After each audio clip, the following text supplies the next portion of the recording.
you can't never go wrong with rib when it comes to offensive line. We're 300 pounds, and we like to eat ribs. I mean, plain and simple.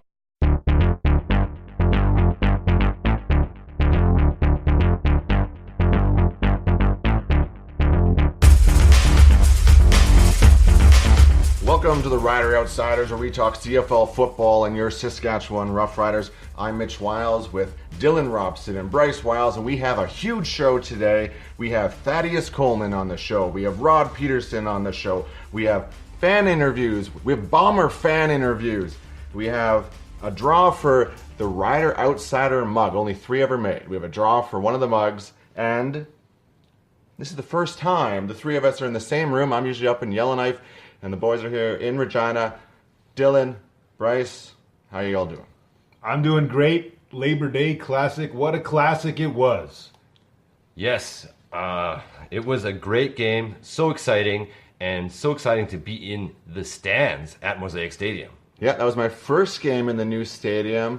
We're out in 147, surrounded by Blue Bomber fans. We did our best to throw some shade on them. I'm not sure what that really means, but we really tried to beat them a little bit, and my throat's a little sore from yelling boo and D as loud as I could. Don't forget all the cheering, because there were some good points. Go Riders. I mean, what a game it was. We had great offense, great special teams, great defense. All facets were firing at high octane. Before we get too much into the Labor Day game, we got lots to get through, and let's first talk a little bit. Let's get to our quick hits. You want to do the quick hits? Quick hits. See, here's the thing about quick hits this week. I actually got an interview with the voice of the Saskatchewan Roughriders, Rod Pedersen, and I thought, hey, I got Rod on the show.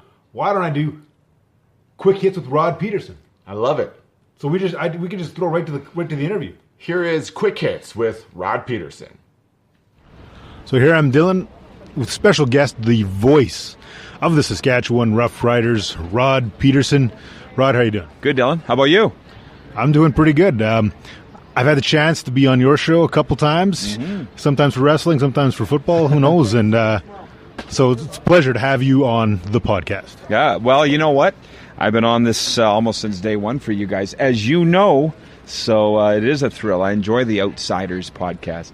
Yeah, we appreciate it immensely. So we got a little segment on the show we like to call Quick Hits. Sure. So maybe I'm going to try something a little different here called Quick Hits with Rod Pedersen. So just going to ask you a question, whatever comes to your mind right away, just say it, you know. So we'll start out with a question that I always ask. I like to ask people, who's the best all-round quarterback in the CFL right now? Mike Riley. Do you need answers? That's, you know what, that's do you need explanations? I think his play sort of speaks for itself. A lot of people seem to be on that Mike Riley train for sure. What about all-time? Best all-round CFL quarterback all-time, or maybe in your time? Well, Doug Flutie was a little before my time, but the conversation begins and ends with Doug Flutie. I mean, I think people forget, Dylan. The younger fans need to go back and read history books, look at media guides, watch ESPN Classics, and just realize what some of these guys did. I mean, Flutie was the MVP of the league for 6 straight years.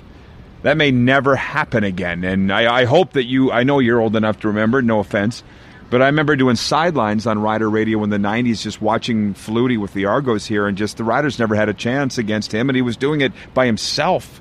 It was unbelievable. And then, sorry to just segue, but I'll just say Ray Elgard, Roger Aldag, those guys had the lock on those Shenleys back in the day. Like, Elgard won Top Canadian 8 times. Yeah. And I remember Elgard would say first play of the game, he'd usually crank whoever was covering them pretty hard just so they kind of knew for the rest of the game what was to come. Right, and I know that wasn't your question. I'm just saying those guys from that era are such heroes and titans. You know, I love the guys now, but I would have loved to have worked in the league back then too. So is there a Ray Elgard equivalent in the CFL right now? No. As a matter of fact, the last one was probably Jason Claremont, I think.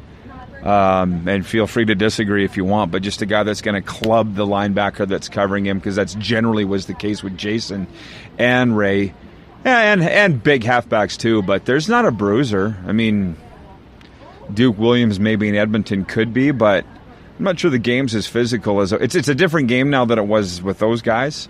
They're probably faster now.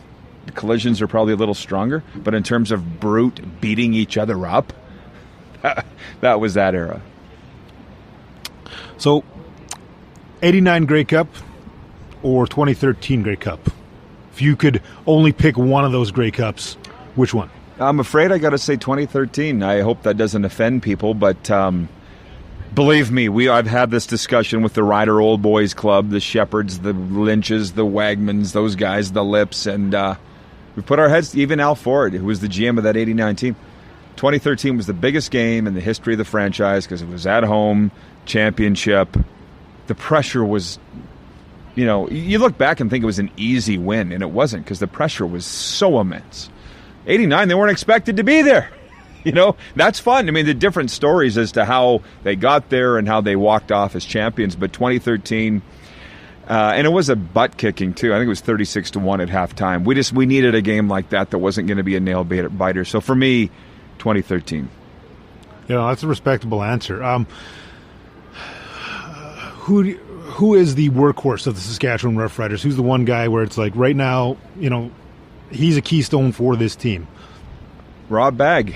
Actually, we do this interview sitting here, and I was just watching the end of practice, and Rob Bagg's the last guy working with Travis Moore. You must have noticed that because you were standing there? Yeah, and I see Rob Bagg. I've heard guys mention Rob Bagg, say, he's the first guy to come up to me when I joined this team, or, when he walked into the locker room that one week, it was, we all popped, basically. Yeah. So, yeah, that's a good answer as well. What do you like most about game day? I like the fact that game days are like a vacation to me. I'm not joking. The sports cage is work. Going to the day before news conferences is work. Game days are like my most relaxing day because I honestly feel like I was put on the planet to call hockey and football games. What did Ken Miller used to say? The guys get paid to practice. They play the games for free. I'm the same. Like the funny little sayings that I come up with, Bo Levi, shut your mouth, and whatever ones that come to mind, that just happened, that just come to me. I don't work on those. So game days to me are like a vacation, a holiday. They're not easy because there's a lot of pressure. You want to do a good job, but that's what I feel that I do the best, and I love game days are the slowest, easiest pace for me of the 7 days in the week. So how many Labor Day games, Labor Day Classics, have you called? This is 20. This is 20. Yeah. The 20th one, so happy anniversary. Thank you. So we got Labor Day is happening this Sunday. The interview will air after the game. But what's your, top Labor Day Classic memory? Well, I don't want to be like the guys that say 07 Kerry Joseph draw to win the game because it's so cliche. They might be the greatest memory ever. Go ahead and ask me the question. Okay, well, and I will. But what do they say, Dylan? You never remember your first. 1999 for me, Winnipeg Blue. The Riders came into the game 2-6 under Cal Murphy, Reggie Slack. That was the end of a crappy era, but it was still an era. Don Narcisse, Curtis Mayfield, and Mayfield returned 2 punts that day. Tied a Rider record for touchdowns. Tied a Rider record that day. The Riders won to go to 3-6, and they never won another game the rest of the year. So, single moment, probably the Kerry Joseph draw in 07, but the game itself was 1999 for me. My first in the booth was pretty cool. How about you?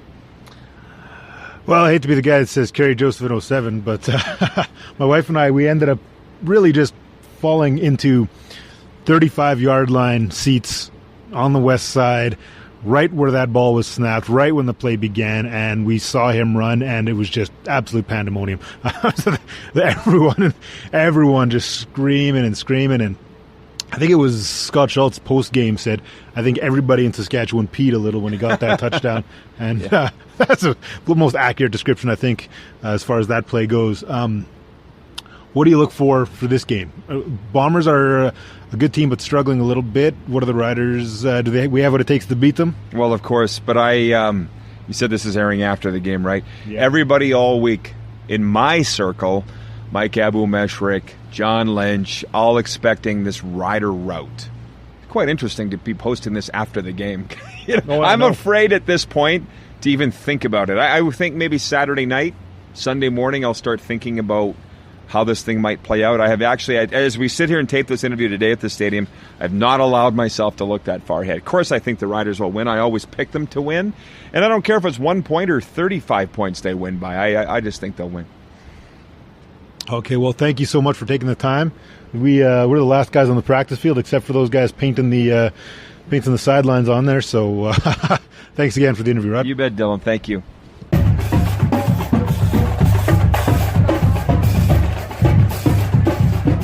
So a huge thanks to Rod Pedersen, the voice of the Saskatchewan Roughriders and the host of the Sports Cage for that interview. And again, a happy anniversary on the 20th Labor Day Classic for Rod Pedersen. All right, guys, let's get into a little bit of the Labor Day games. Montreal gets another win, 21-11 over the Ottawa Red Blacks. Antonio Pipkin. Yeah. What's his name? Antonio Pipkin. Oh, say it one more time. Antonio Pipkin. Tony Pipkin, the new name in the CFL to know.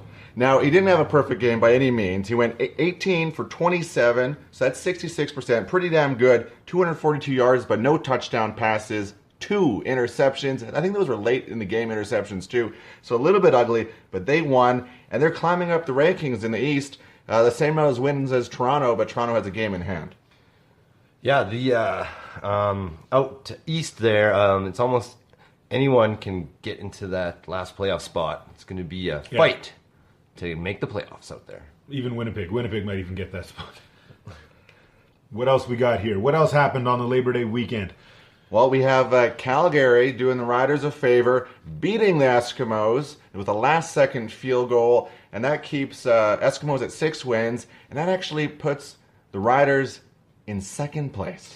Yeah, Dylan, you were talking about this sort of dream you had last week in the podcast where if all the planets just came into alignment, somehow the Saskatchewan Roughriders would be in second place in the West. And guess what? All of your wildest dreams have come true, Dylan. The Riders are now in second place because they have one less loss than the Edmonton Eskimos. Well, and you know, I do pick the Riders to win quite often, but what I really want to see here is another win against Winnipeg, Edmonton, with another loss against Calgary, and that really puts us in second place. Then it's really, because right now we have the same amount of wins as Edmonton. Is that right? That's right, 6 wins. So, Dylan, what you're saying is you want Calgary to win their next game. Am I hearing you correctly?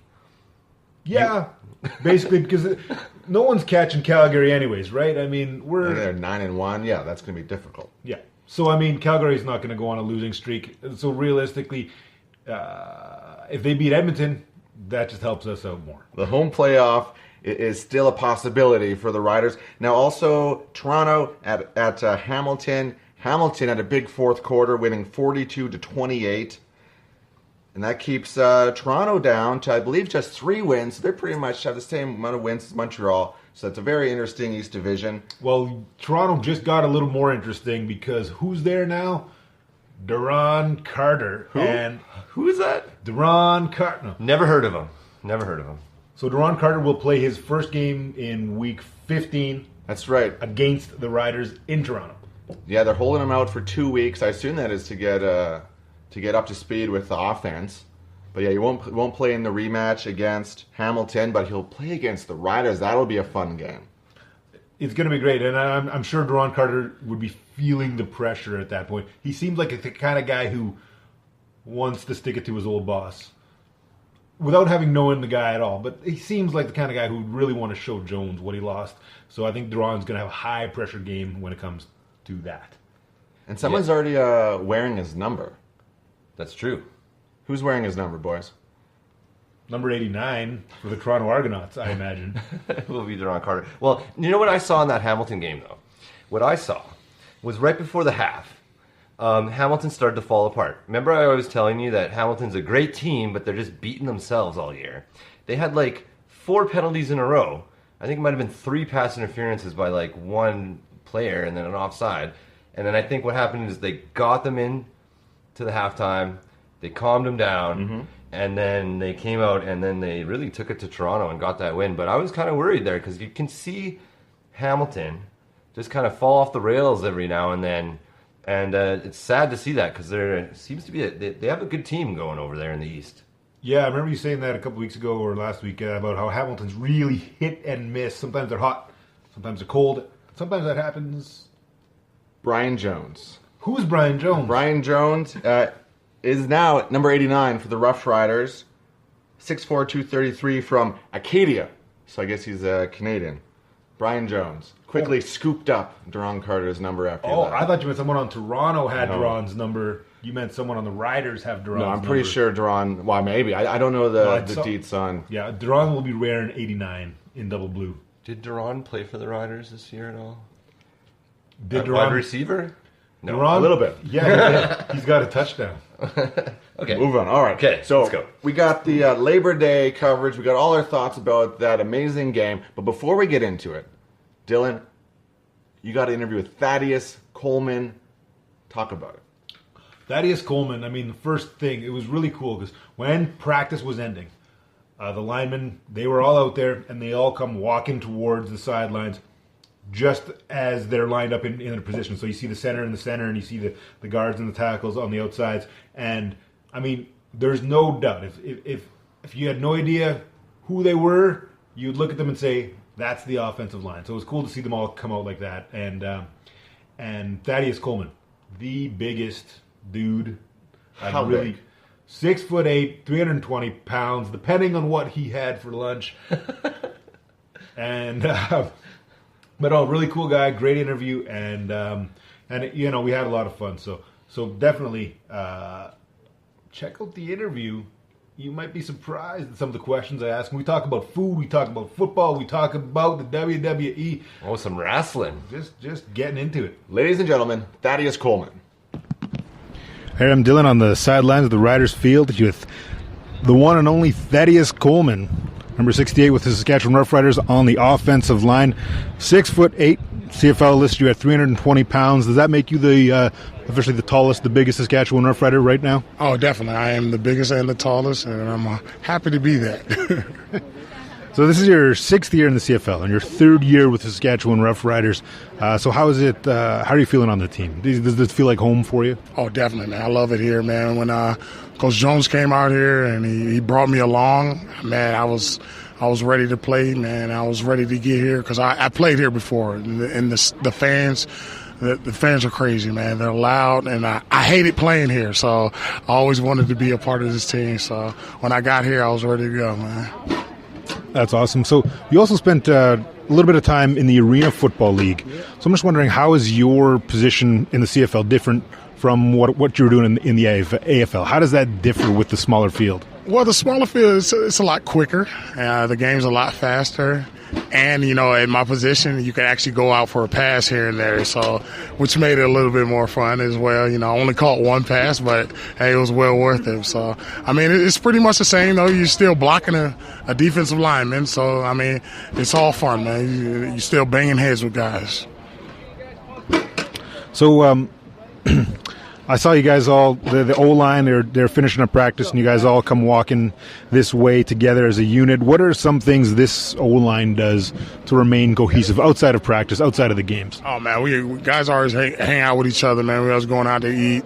You know what I mean? After games, you know, we hang out and just normal stuff, you know, hang out, go out to eat, have a couple of beers here and there, you know, just keep it cohesive, you know, keep you guys, you know what I mean, together.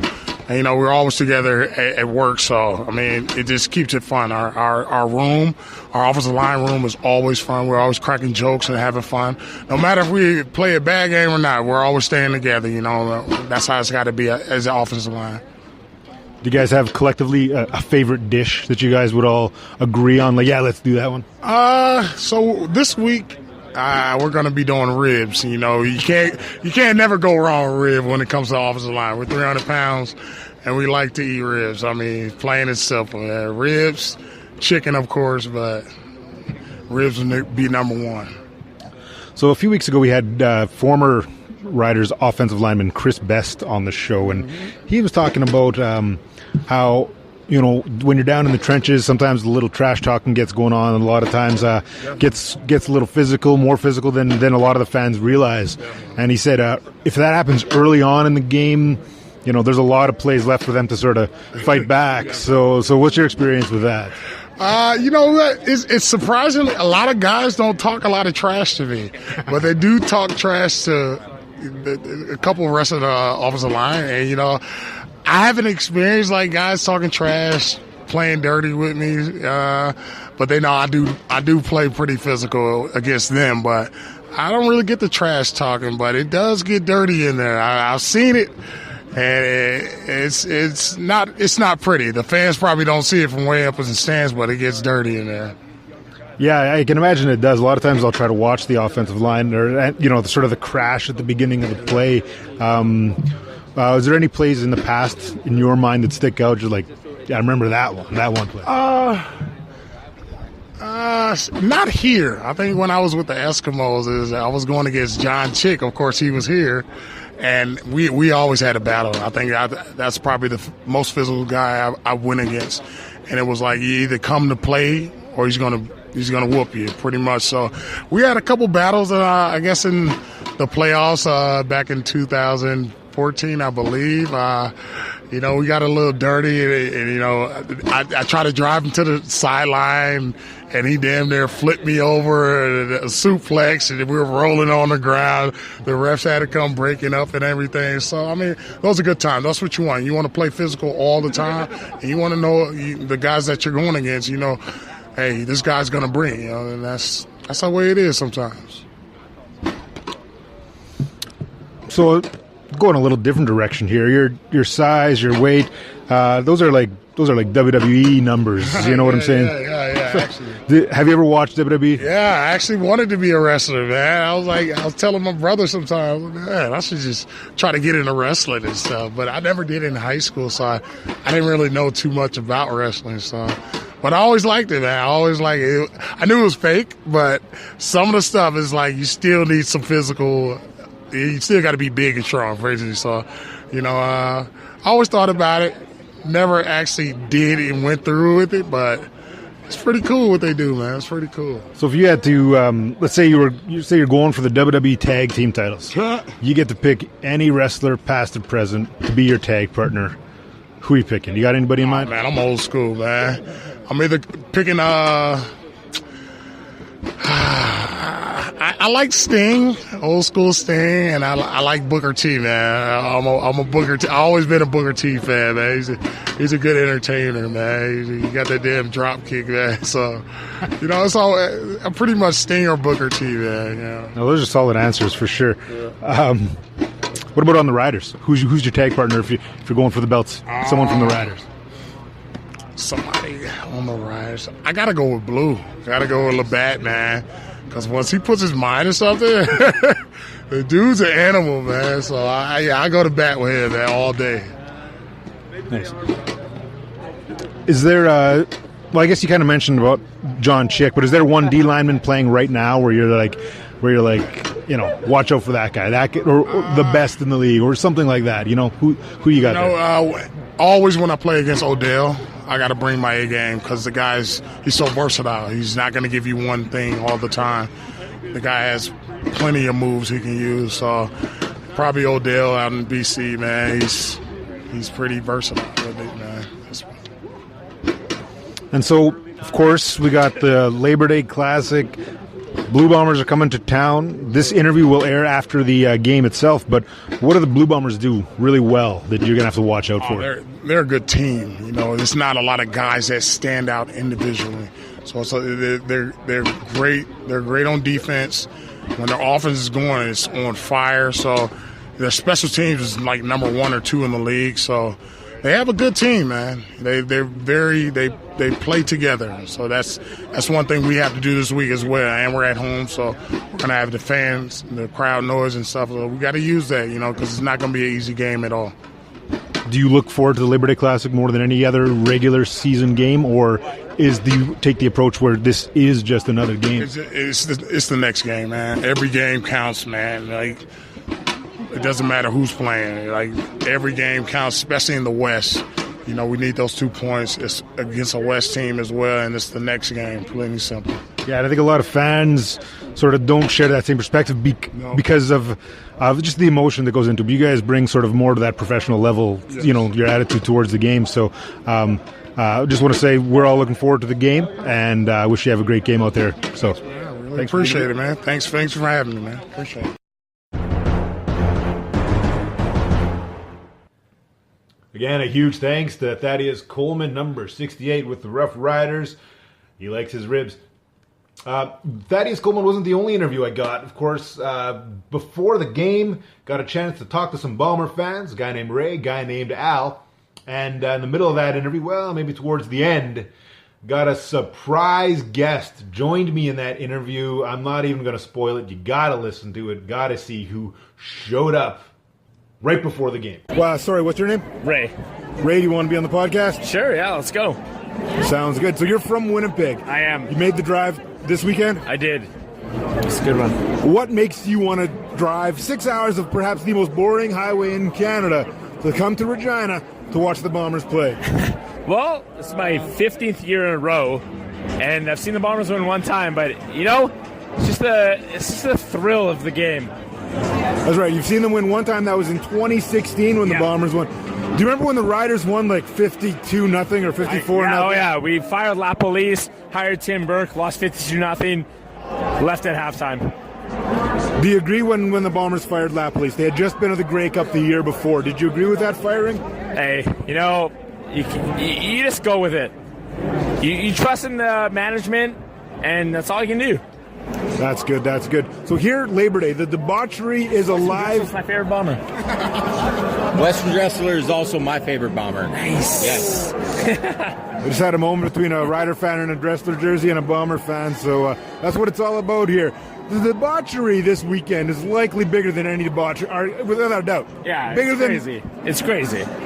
So are you here by yourself? You with friends? No, we came on a bus. Yeah, we're fucking a bunch of us, man. It's going to be an awesome time, and we're going to kick ass. Sorry, what's your name? I'm Al. Al's here. He's joined Ray. Al and Ray are both here. What do you got to say? One sentence, how's this game going to go down? It's going to be a hard-fought battle, and the best team is going to win. Which is going to be Winnipeg. And I also hope that both teams have fun. We're hoping for fun. Okay, that's.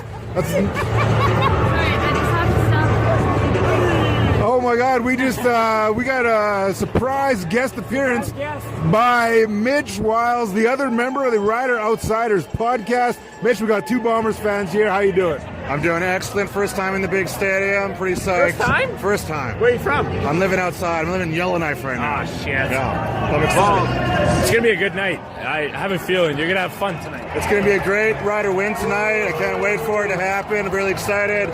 Sorry you came all this way, but go green. All right? Hey, man, beautiful building. I'm having a great time here, but we're going to kick ass. Yeah. Ladies and gentlemen, this is what it's all about. We got people from all corners of the country. This is amazing. Labor Day Classic. Let's go. Come Bombers! Come Bombers! Riders.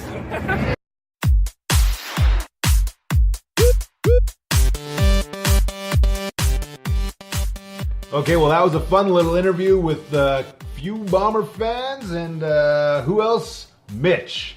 Surprise appearance, met up right on the concourse there in the south end zone. Bryce, where were you? I was right there with my brother from the same mother in the end zone. In the end zone with him. I also had another old friend just by chance had tickets in the same section too. So that's what happens when you go to Mosaic. You never know who you're going to end up running into, or who's going to end up sitting in your section.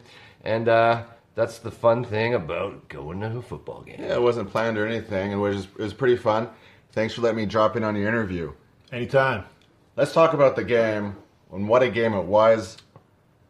First, offensive possession for Winnipeg. Huge interception. Matt Elam takes it down to the 1 yard line. Thank you, Bryce. Let's talk about the Rough Rider defense. They played well all game. Yeah, they did. And earlier in the season, we were trying to think of a nickname for this defense. I don't know if the defense was ready for a nickname, but maybe they are now. Let's not get into that right now, though, because I just want to talk about, the crowd was so loud. The defense was so into it. The crowd was so into it. everything was just firing on all cylinders. Riders really came out looking like playoff caliber, championship caliber team. Yeah, you know what I noticed about the defense? Almost all game, it seems like the defense was taking away Winnipeg's ability to throw the deep pass. They seem to be doing a lot of the underneath stuff, and they seem to be running the ball with Andrew Harris. And what a great running back Andrew Harris is. Didn't he have like a record-breaking game for rushing yards? Yeah, he had a personal best. I think it's 158 rushing yards, personal best. And I like what you were saying. I think the defense was taking away the deep pass, which allowed Harris to run so much. But our defensive line, even when they were rushing 3, was getting pressure. McKenna Henry got a sack, Charlton Hughes got a sack, and Willie Jefferson got a sack. We had a couple interceptions, a late interception by Ed Gainey to seal the deal. That defense, I think, kept us in the game when the offense was struggling in the first half. Yeah, the Mike Elam interception. It's Mike Elam, right? It's Matt Elam. Okay, it's Matt. What is this? Elam, that interception, I mean, set the tone early on, right? I mean, because when you get that, what appeared to maybe be a pick 6, the crowd's going wild. I mean, so I'm glad you got to experience that for the first time, Mitch, this season at the football stadium, live in person. And then, of course, he got hammered right on the 1 or 2 yard line there. But it almost looked like he was stretching out right for that pylon and just didn't quite get it. No, I was surrounded by Blue Bomber fans. A bus of Blue Bomber fans tried to buy out this section we were sitting in. They were chirping a lot, but it was so lovely for that section just to quiet right down 2 minutes into the game when we have a huge pick return to the 1 yard line. Great way to start the game. Also on special teams played well all game. I think Lawher hit his field goals. I think he only had 1 or 2. But kick returns, Kyron Moore. And Kyran so far away. Kyran Moore with the big special teams touchdown punt return. And if you remember a couple weeks ago, or was it just last week, Naaman Roosevelt was on the show, asked him who's the fastest player on the Saskatchewan Roughriders, and he said number 85, Moore. Yeah, he returned for the touchdown 65 yards. And what a return! I think on the watch the game back, they were calling the ankle breakers on 3 or 4 guys. He was weaving in between people. It's insane that the Riders now have Kyron Moore. They got Marcus Thigpen. They got Christian Jones. These guys are fast. Plus, you got Williams Lambert. The big body over playing slot back. The offense has tons of tools. Let's start putting up some major points. What wasn't clicking, and what sort of started to work a little bit better for the before we offense? get to that, we want to stick on special teams. Let's talk about that field goal block. Yes, by the Riders. Zach Evans. When it was like a 55-yarder, it was at midfield, and I was watching it, and I was like, he's got a line drive this one just to make it, and the trajectory just wasn't that great, and who was it who busted through there right down the center and got the big field goal block? Zach Evans. That's Regina boy, isn't it? He's Regina boy. Yeah, I believe so. Oh, yeah. And, talk about special teams, right?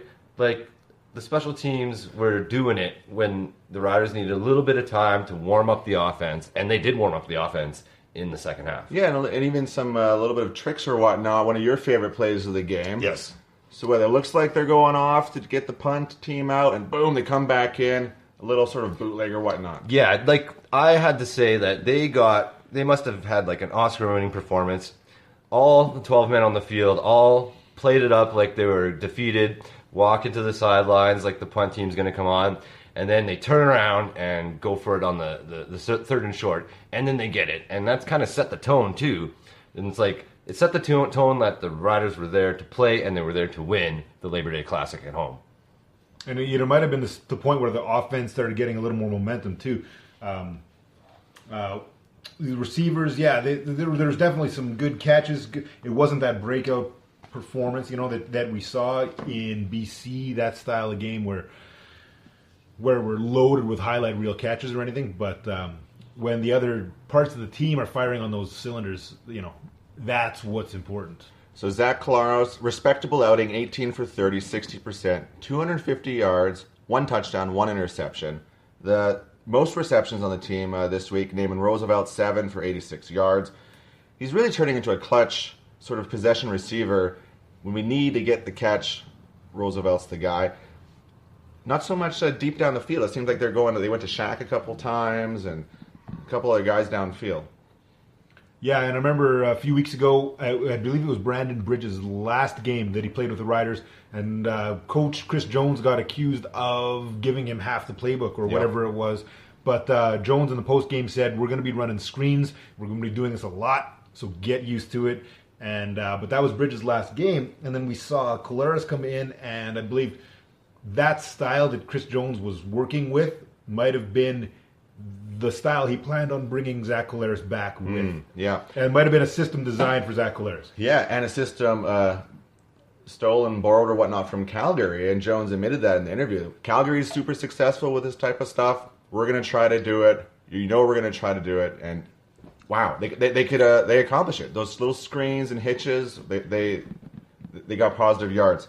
Well, you know what? We're talking about Jones. I got to bring up one point about Jones here. Right at the end of the first half, we see him. The Riders they kind of go deep to kind of make something happen, and Jones throws a challenge flag for pass interference. Obviously not pass interference, and I'm thinking, why are you throwing the challenge flag? You're just gonna make the refs mad, right? You don't want to challenge the refs on a. I know it makes sense, like as a numbers thing, because it's like if you get the call, then you're in field goal range. You can kick the field goal, you get points on the board, but you're also kind of stick it in the ref's face and kind of using the challenge. The challenge, if it's done sort of in a game, like you're trying to game the system a bit, you think the refs might turn on you? I think the refs will turn on you. If you're doing it as like you really want to get the call right, I think they'll appreciate that. But if you're doing it as an opportunist to try and like say, hey, let's see if we can just get the that type of stuff was happening interference last year, and coaches admitted they were sort of running the receivers into DBs on the far sides of plays to try to get calls that they could challenge. Luckily, a lot of that's gone away this year, and as a fan, I think the game's a lot faster than it was with all those pass interference challenges last year. So what else we got here? Because I know that Chris Jones did say Andrew Harris is the most dangerous player in the CFL. He said that during the practice week. Yeah. Wow, is he good? Yeah, real good. What was that? The first one he busted off, that first run had to be close to 50 yards. Yeah, he was. So no surprise that he got 158 on the day. He was breaking like 3 tackles. Like guys were just bouncing off of him. Yeah, and it seemed whenever the Riders put out a good, they had some success on offense. The next possession for Winnipeg, Harris runs for 20 yards immediately. He really kept Winnipeg in, and without him, that's taken probably half of that offensive yards away for the team. I have one point. My favorite play of this game, fourth quarter. I say to Bryce is sitting beside me. All right, let's just run the ball, get a field goal. It's a 1-point game. Let's just try to run the clock a little bit. And what do? Big pass with like a minute left, whatnot, to JWL. Air Jordan. And that pretty much sealed the deal to get us down to the 5 or so yard line, where everyone was Suter said the same thing I said when we watched the game back. He's in your head, man. Just gotta work the clock, gotta run. And he was telling Winnipeg to load the box up because everyone was thinking run, snap, big pass, got the 1-on-1, and JWL is a big guy. He's gonna get those 1-on-1s. And that was like the game-winning play. He catches that ball, the game's over. But Dylan, to seal the deal, Ed Gainey, what'd you think of that last-minute pick? I mean, that was, as far as highlight reel interceptions go, I don't think I've seen a cooler-looking interception. Gainey jumped what appeared to be 15, 20 feet in the air. Maybe a little exaggeration there, but incredible leap. And he just, like, it was like God himself couldn't have stopped Gainey from getting that ball that day. You know, it was like he needed that interception, because I was thinking about Gainey for the past few games here this season. I'm wondering, like, a year ago when Gainey was just on fire? I think he had 4 picks in one game, and then he had a pick the next game and a pick the next game, and it was like unreal. And this year he's been kind of quiet, but that pick, wow. That'll stick out in my mind. You know what I really noticed about the second half? Well, the first half seems like they're going to Trey Mason a lot, and he out-carried Thigpen. But in the second half, it was all Marcus Thigpen. He seemed like they were holding on to him, keeping his legs fresh, and then once everybody started to get gassed, they put in Thigpen, and he just tore up Winnipeg in that second half. I think that's when the offense really exploded. Mm-hmm. I think that's why Jones likes to dress two American backs, because he keeps one fresh. And if you're up a little bit and you can run the ball in the fourth quarter and really punish the defense, that's great. That's how you close out games. We should also send out an honorable mention, like a props to Nick Marshall, our two-way athlete. Duran's gone, but now we got Nick Marshall playing corner and also short yardage quarterback. He's successful. He's more successful than Watford in that short yardage plunges and whatnot. He got a couple touchdowns. Yeah, and you know what? It's my understanding that it was Nick Marshall who approached Chris Jones and said, because we had been struggling on those short things. I think it was the Met of the Week a couple times. I think it was your Met of the Week every time. It might have been those short yardage plays. You know, I can only scream "put Zarka" in so many times before I start looking like an idiot. But it was Nick Marshall who approached Jones and said, "If you put me in on those plays, I will get you the touchdown." And it was like almost like Jones, challenge accepted, kid, sort of thing. And he put him in, and Nick Marshall's doing it. Well, Nick Marshall, he was a quarterback for Auburn, right? Mm-hmm. And they must have ran some. They were the Wildcat type of. They were the Wildcat team, or was it? Were they, or was it? With his skills, they must have been. I haven't seen the tape. Okay, before we move on, I gotta say one thing. All right, last thoughts on Labor Day. Last thoughts on Labor Day. Dylan, we heard about Moore. We got the inside scoop on Moore before he even exploded, like you did. Like, I have to give props to you. Oh, thanks. And what we saw from Moore was exactly what JWL said would happen. Roosevelt. Yep. My bad. And we actually saw Moore do this kind of celebration that a certain receiver would do. He did what do you think of that? Is that kind of like a snub, or is that paying homage? So you're saying Kyron Moore, for his TD celebration, did the Duron Carter TD celebration? That's right. Who's that? Yeah, that's what I'm saying. Okay. I don't know. What does that mean? I know Moore's been with us the whole season. He hasn't been playing every game, but he's been on the sidelines. He would have seen that touchdown celebration. You get a special teams touchdown. I don't know why you're calling out Duron Carter. So it might have just been a thing that he thought was cool. Yeah. He was like, I'm going to throw a fireball. Because that was... That's what came to mind. I don't know. Yeah. So I don't think it was a slight on Carter. So you don't think he planned it out? He just this is what the Riders do when they score, right? No, he might have planned it out, but I would guess it's a shout-out that, he's one of his boys. He played with him for the whole year, or at least on the same team for the whole year. No I doubt it was a slight. No bad. He's not wearing his number. If he's wearing his number and did it, maybe that'd be a little bit different. Okay. All right, let's move on to the Rouge. Wait, hold on here. Oh, wait. Hold on here. Yeah. I don't know if you remember this, but normally we have a live pitch to the Rouge, the live segment intro. I believe I've done it a number of times. Yeah. I've done it. Genius of Canadian football. Bryce has done it a couple times. That's right. Mitch, we're throwing you for the Rouge. On the spot.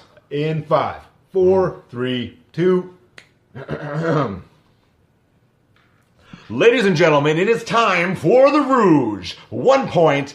What you want to talk about about the CFL. The Rouge. The Rouge. Nice. Boy, it's a lot tougher. Yeah, you got through. Yeah. It's a lot tougher than it seems. Yeah, it's not that easy. Don't save that one, but I started at 110 though, right? You start strong and you finish strong. Okay. That's good. You lost control on the corner there. Yeah. Took it into the wall of it. So we want 1 point, nice and clear, uninterrupted. What you want to say about the CFL, anything about a game, a player, whatever you want to do. All right, who's up first? Bryce. I got a Rouge for you. Let's hear it. Here's my 1 point. Let's talk about it. We're not talking about 1 point. The 1 point. Tell us what you got in your mind. Is when you got these Labor Day games, these classic games, these big time rivals, you're going to see some home field advantage. Not from the fans I'm talking I'm talking about from the calls from the ref. Now, I'm a Rider fan, but what I saw in the Labor Day Classic was the chains seemed to get a little shorter for the Riders where the spots were. The guys seemed to be allowed to kind of block a little bit longer, hold on to the jerseys just a little bit. Maybe I saw a couple of DBs actually mug some receivers, like tackle them to the ground, no calls. So I'm saying when you get these home field advantages on a Labor Day and you're getting you can see there's some the refs are a little lenient on the home team. There's some advantage. Okay. There's advantage All right. when you're playing home on Labor Day. To try not to rebut the Rouge, but I'm going to point out the referee was Andre Prue, who is consistently pestered for his bias against the Rough Riders. Let's do a reenactment. You're announcing the refs for the game. And ladies and gentlemen, your senior official for tonight's game, Andre Prue. Boo! Boo! You suck, Prude. Yeah, it was. He did not get a warm reception when his name was called, but Bryce seems to say the calls went our way. The entire crowd booed. I had the Blue Bomber fans behind me, and they go, "Oh, that was awesome." I honestly think every team's fans hates Andre Prude around the league. I think, and that's the sign of a good referee is when every team's fans hates you. So I actually think he's probably a good referee. All right. Well, he's been doing it for a long time, so he's better than I would be. I'm pretty sure about that. All right. Mitch, do you have a Rouge? No. Interesting. Who came prepared? The genius always comes prepared, right? Come on. Okay, so I want my Rouge here. It's plain and simple, fans. Just remember back just a few weeks ago. It wasn't that long ago. Paint the picture in your. Just close your eyes and scroll to your Facebook post from a few weeks ago when we all wanted to fire Chris Jones because he was a horrible coach. He didn't know what he was doing. He was driving this team apart, a wedge between the fans and the team, and everything else. Who knows what the other complaints were. And I kind of did my own little soliloquy here on the podcast and said, we are not going to entertain the idea of firing Chris Jones, especially not mid-season. And look where we are now. Look at where we are now. Second place in the West. The Jones game plan, the strategy, it's becoming a lot clearer. We can see the things he talked about happening. We can see that the loss of Deron Carter was not as big of a deal as we made it out to be. We can see a whole lot of things. And the genius of Chris Jones, I did say the genius of Chris Jones is a little more visible than it was when we were calling for his head. So just remember that.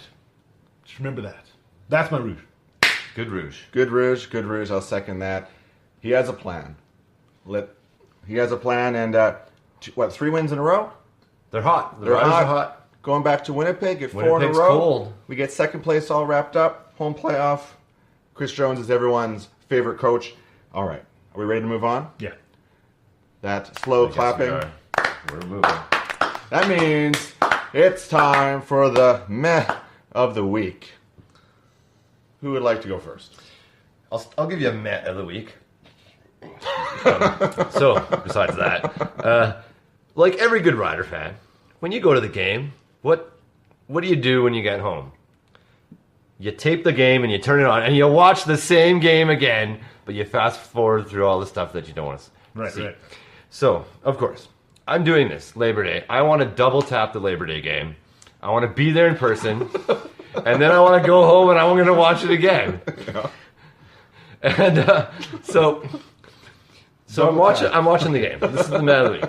We're watching the game, and Suter's doing his thing, and I'd made some comments before. Lots of love for Suter. I love Suter, but I always have said this from the beginning of the year of the podcast here, that he's the worst at making nicknames. The worst nickname maker ever. And I actually heard him say this when he was talking about how Saskatchewan got a bunch of sacks, and he said something like, "Oh, that's another sack for Saskatchewan." And I puked in my mouth a little bit, and then I had to swallow the puke. And I was like, Suter, come on, how can you be so square? Could you at least, Suter, come up with something cool? Like a cool kind of thing. And that's my man of the week. Suter's nicknames. I know I rehashed it, but whenever he comes up with a new one, it's just like, why? In Suter's defense, if you see that on a T-shirt, Saskatchewan? Saskatchewan. Sorry, Saskatchewan? Yeah. Will you then change your mind and say, man, Suter saw that. It was a great slogan. Love it. It's on a If I T-shirt. see it on a T-shirt. You see it on a T-shirt. Man, I don't like Someone to go. bought it. I don't want to go with hypotheticals, but you want to play the hypothetical game. If I see that on a T-shirt, then I'm gonna start printing those T-shirts.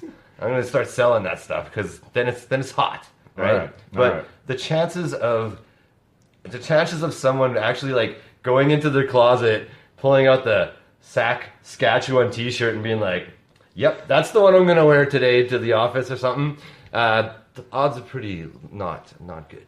I might wear that shirt. Dylan, you got a man of the week. You know what? It's the excitement of Labor Day, everything that was going on. It was really tough for me to just sit there and think, what is a meh this week? You know what my meh of the week is?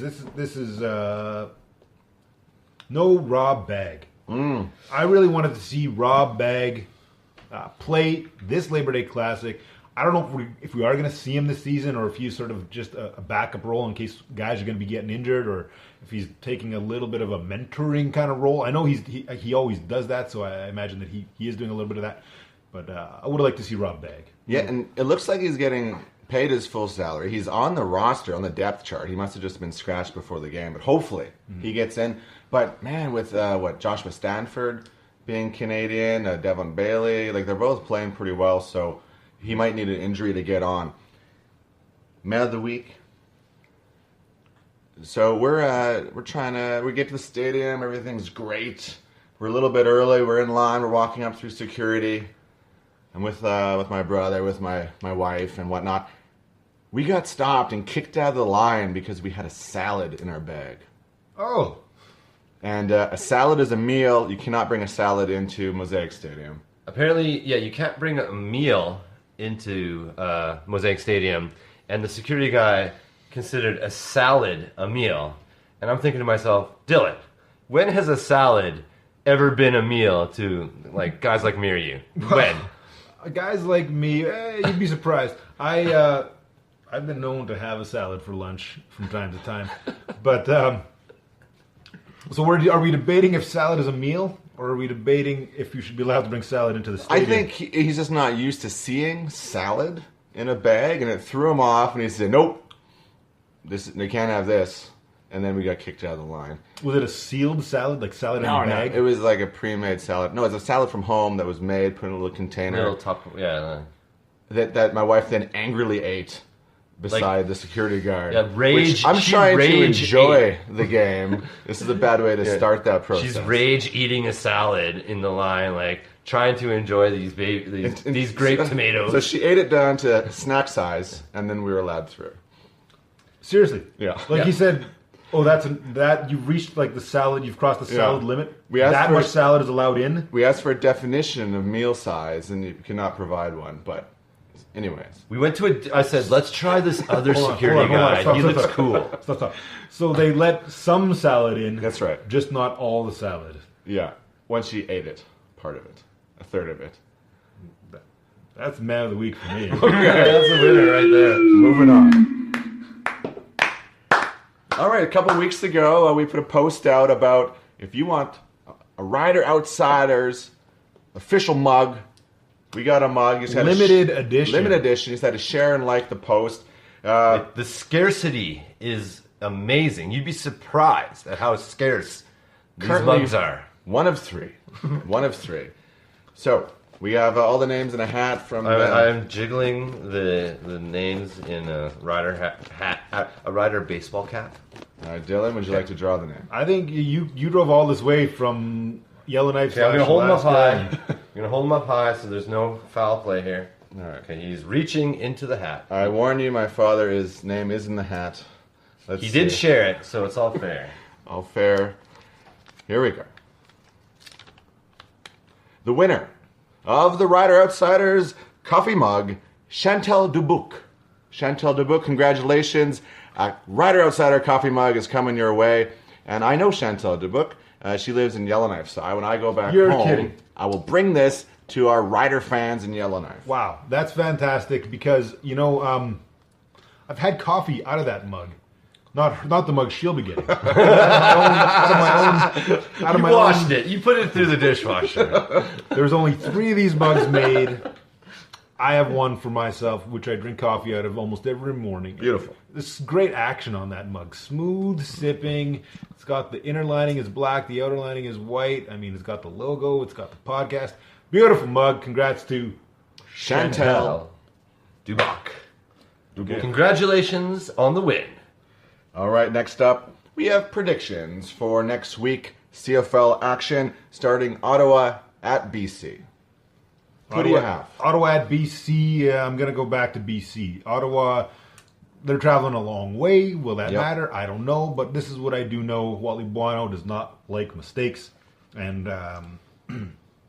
they came out, was it a Rider loss and then a bye week, I believe? And now BC's coming to play. And it's at home where they do pretty well. I agree with you. Bryce? I'm taking BC too. BC at home is pretty tough to beat, although the Riders did beat BC at home. Pretty good accomplishment. But Ottawa's coming off a loss. They got to fly all the way out west. And BC is coming off a bye. So this is a no-brainer. BC is for the win. Wally Buono. Next up, Hamilton in Toronto. Big rematch. Labor Day rematch. Bryce, we'll start with you. Hamilton, Toronto, who do you have? This is the tough one because, like I said before, in the podcast, unless it gets cut out, is that Hamilton they'll beat themselves sometimes, and Toronto's got a shot because that quarterback Bethel Williams McLeod Johnstonstein McLeod Bethel Williams. That's it. Thompson Bethel Thompson. McLeod Bethel Thompson. Yes. He can be hot. He can get hot. I'm going to go out on a limb. I'm going to say Toronto gets revenge at home and Toronto wins this one. Whew. Yeah, you know how some people have like 2 first names as their name, like Ricky Bobby or something? Bethel McLeod, he's got like 3 last names, so that's pretty tricky. awesome. So, I'm going to go with Toronto as well. I think Toronto needs this win. They know they need this win, and they're going to get it. Well, they need this win. You guys are both nuts. Hamilton. Big win for Hamilton. Next up, Saskatchewan. Rematch in Winnipeg. Can the Riders keep this winning streak going? I'm just gonna be honest. I'm gonna say I think Winnipeg's gonna win because I think the Riders had this home field advantage, and I think Winnipeg's gonna have that same home field advantage.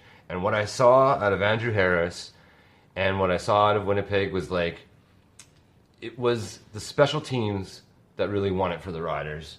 And unless you get those lucky kind of punt returns. Mm-hmm. Anyways, I'm going against my better judgment. Winnipeg for the win in the Banjo Bowl because they have to win.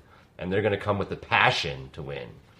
I think Saskatchewan wins this one because the offense is starting to get their groove on. Defense, special team is already rolling. The offense is going to come through. Harris, he'll be good. But Matt Nichols, he did not play that well, and I don't think he's going to bounce back. Saskatchewan wins the rematch. Saskatchewan is hot, but... Yeah, I'm going to go with the tough one. Rough Riders on the big win. Banjo Bowl champions. Saskatchewan Rough Riders, 2018. And to wrap up the week, Calgary at Edmonton. Dylan, we'll start with you. You know what? We said earlier about I'd like to see Calgary win, but I'm thinking it's not going to happen. This game was close. This past week's Labor Day Classic for them, Calgary versus Edmonton, was close. Calgary squeaks out a last-second field goal. I don't think Edmonton's going to be so forgiving when the rematch happens, and I think Mike Riley is going to do what Mike Riley does. As we've mentioned him numerous times on this podcast before, it's going to be Riley and the Eskimos for the win. Now, as you said, this podcast gives Mike Riley a lot of what's the word? Credit, praise. Yeah. So, but if he loses, If Edmonton loses both games to Bo Levi Mitchell, is Bo Levi Mitchell not the best quarterback in the league? No, Bo Levi Mitchell is in the best system in the league. Oh. Calgary clearly has the best system, the best coaching. They're the best team. That doesn't make Bo Levi Mitchell the best quarterback. Calgary wins this. I think Edmonton, they played some good games this year, but they've been losing a lot lately. I think they lose this game and they sort of flutter for the rest of the year. Bryce. You know what? I am actually going to go with Calgary on this one again. I'm thinking Calgary is going to step up their game. They're still the front runners, and they're not cooling down yet. But Calgary is going to cool down, but this is going to be their last win. And then they'll probably start losing a couple games closer to the playoffs. So I'm going to take Calgary to last week, you said they were going to close out winning. This week, you're saying some losses towards the end of the season. No, they're going to win. You see cracks in the armor, do you? They're going to win this game, I think. Just because they're right. I think, not that Edmonton's not a good team, but I think Calgary's going to come, and they're going to beat Edmonton again. And then they'll start to fade. That's also probably good for the Riders, so I don't know why you're giving me all this hard time. No, I just wanted to be clear on the situation. I think Calgary's going to win. Calgary being undefeated, to Calgary winning through after their one loss, and now Calgary fading They'll through the probably end of the season. lose a couple when they already clinched the playoffs. Yeah. Are you going to play your I starters? agree with you fair there. enough. I agree. Yes. Once we really get towards the end of the season, I think Calgary would be okay taking a couple losses. So yeah, I agree with you there. Ladies and gentlemen, this brings us to the end of the show. As always, you can catch us on iTunes, on Google Play. We upload episodes to SoundCloud. You can catch a couple of our episodes are up there. We're on YouTube. Bryce, any last words? I'm saying, even though I predicted Winnipeg to win this game, I really hope the Riders go and stick it to them at home and just solidify their spot as second place in the West. Dylan, last word goes to you. Thank you to all Bomber fans for coming out. I know it's not easy watching your team not get the big win when you make the trip, but thank you. We love you guys. We love having you guys. We love having you anytime. Thanks. For Dylan Robson and Bryce Wiles, I'm Mitch Wiles, and this was the Rider Outsiders.